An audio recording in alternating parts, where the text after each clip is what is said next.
One of these two head coaches will make history. Either James Franklin or Marcus Freeman will be the first black head football coach to play in the national championship. Yeah, so let's head back to Pennsylvania, where Nittany Nation's Riley Holsinger joins us in studio tonight. This is a pretty crazy story with some interesting timing, Riley. It's fitting that the national championship game is held the same day this year as Martin Luther King Jr. Day. It's a day that recognizes the barriers that Dr. King helped break. And this year, James Franklin and Marcus Freeman will have a chance to etch themselves into the history books. It's been 46 years since Willie Jeffries became the first African-American Division I head football coach.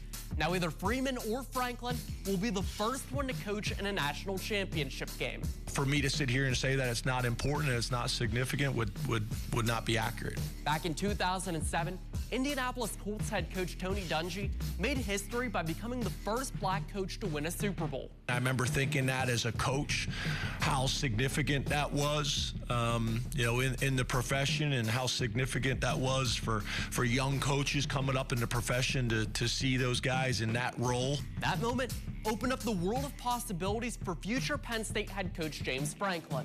My goal is to be the first African-American football coach to win a college national championship.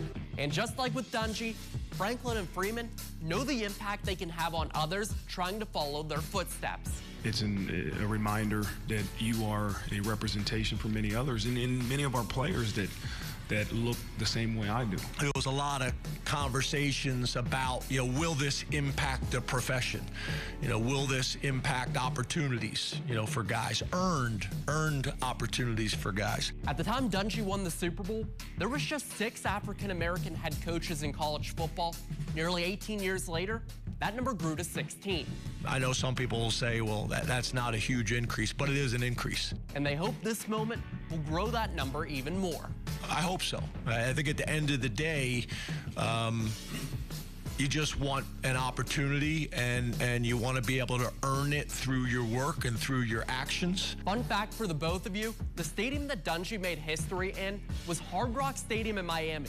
That's the same exact site of this year's Orange Bowl, where one of these coaches will make history. Reporting back here in the snowy state of PA, I'm Riley Holsinger. Back to you guys in Miami. Thanks for that incredible story there, Riley.